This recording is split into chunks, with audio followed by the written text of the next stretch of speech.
Morning, guys. Welcome to another episode of 101 Dog Spots Mental Health and Wellness. I wanted to speak today about seasonality um, and happiness and weather and how the external environment affects our dogs and our dog training. And we all know that well, you should know if you've been listening to me for very long, that when we're outside or in any environment actually working with our dogs, that it is critically important to set your dogs up for success. We in dog training have been talking about this for the last 20 years now, so it should be in the common vernacular. But we often talk about setting them up with things like, ooh, distance to triggers and, um, how busy the environment is and, how intense things are and how loud it is and all of these easily controllable environmental factors. But in fact, there's some not so controllable environmental factors that affect our dogs' moods a lot. Good boy, Guapo. Good boy. Hi, pretty boy. Hi, handsome. Yeah, you're just my big baby. Let's go. Um, so, as you can see here, it is a gorgeous spring day. It's about how warm is it out now? 68, I'd say. And the flowers have just started blooming. The grass is growing. There's quite a bit of moisture on the ground, um, but it still feels warm and dry and comfortable. And this is fantastic. What's the date today? Um, April 7th, I think. So really, definitely, it's that classic spring weather. And my dogs are all really happy to be outside. They're moving slower, their tails are wagging in a nice, big, looser way. They're taking more time to sniff things and just you can just see these smiles on their faces. They're a lot calmer and more relaxed. Now, a lot of that has to do with the temperature. I do know, woo, here we got a little spat going on. I don't know what that's about. I'm going to go over and interrupt. Hup, hup, boo boo.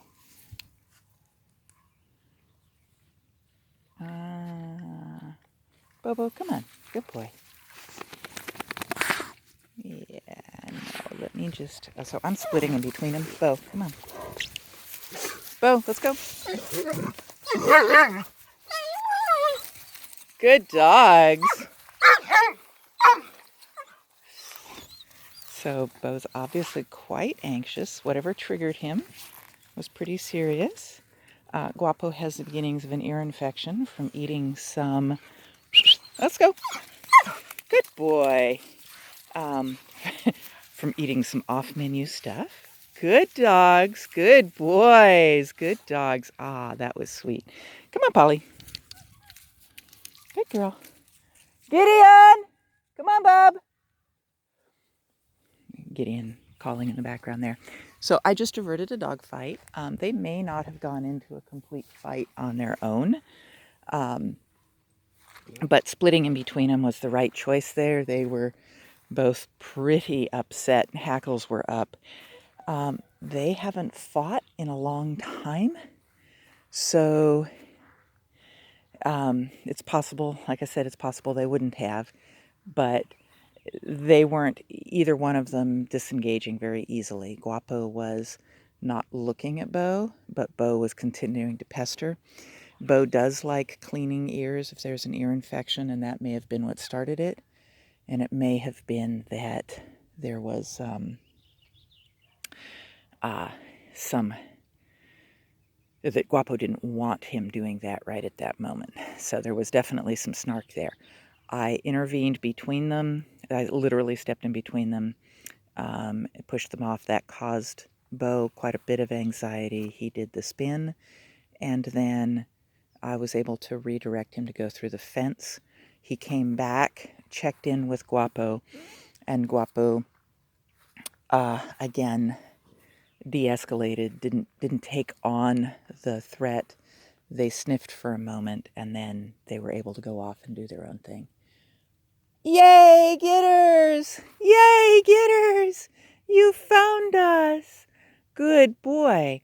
So back to weather. Gideon does not like coming out for walks because his feet hurt and he steps on things and he's got pain issues and stuff like that. Good boy! Good boy, beautiful. Good boy. So if you heard that barking in the background, the orp, orp, good boy, that was Gideon. Yeah, pretty boy. Are you jumping up on me? Boy, that's unusual.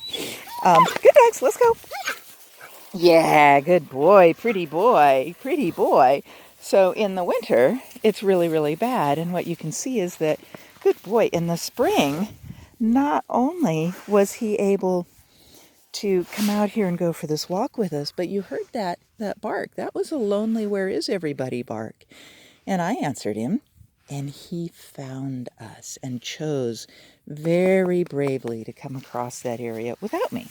So spring gives him a lot more bravery, and now he's very happy.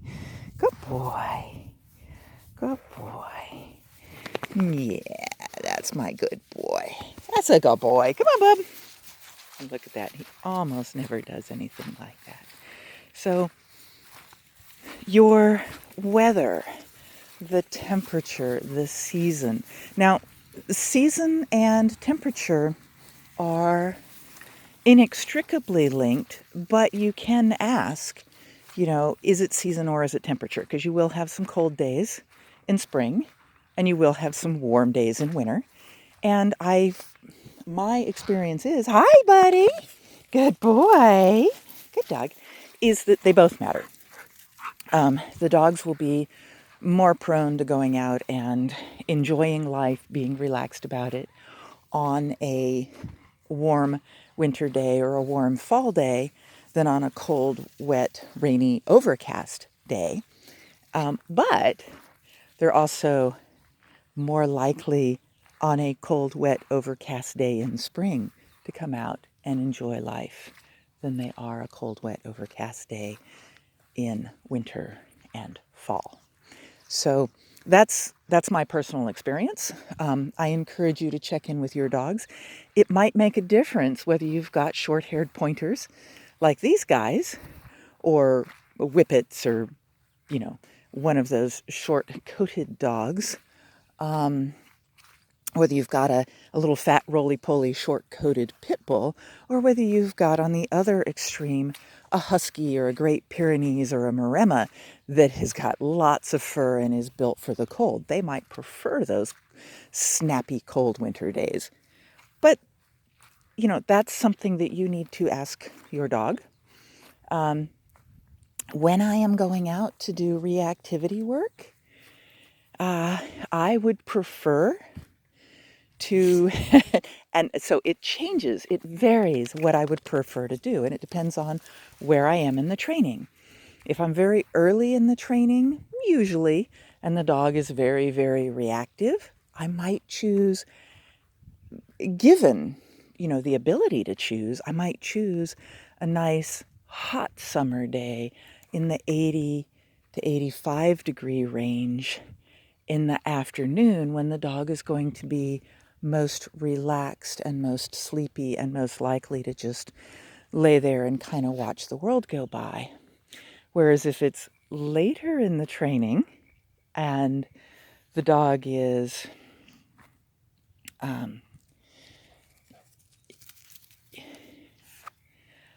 doing pretty well, I might choose something like one of these beautiful spring days when it's kind of snappy and crisp, and I'm going to get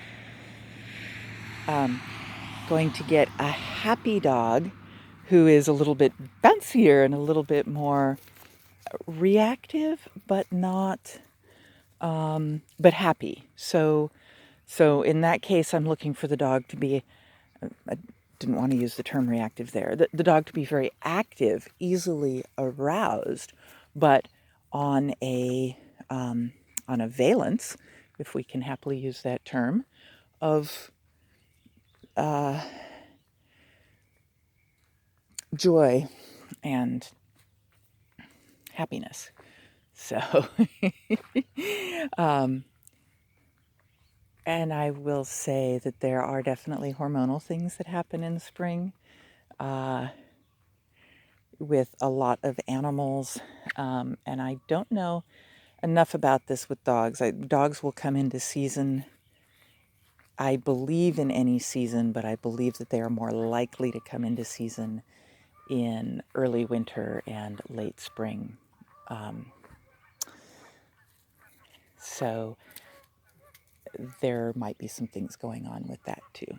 And of course, whether a dog is neutered or not is going to affect that. But there may be some residual behavioral components that are related to light length, the day length, triggers a lot of biological responses. So, for example, you can see, the little flowers coming out here, signs of spring. These flowers are emerging here. Those are my camas. Now, and then the leaves are emerging on my apple tree. Those are all day length related biological. And here on my blackberries, we've got a brand new little leaf coming out. So lots and lots and lots of biology is triggered by day length, which of course gets longer in the spring. And there in the background, I have a bird singing. He's got a nest or a territory around here. And not all of those biological triggers are tightly linked to sex hormones, right? So we could have a lot of biology going on related to seasons. Fall, I know us humans like to hang out and eat. Thanksgiving, most of our big holidays, our big eating holidays, are in that fall and winter time. With the shortening day length, do dogs have something like that?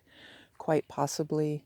I know I like to sit in front of the fire and kind of pull the covers up around me. I don't hibernate, but I definitely pull back into the house more. So there you have it, a diatribe on seasonality.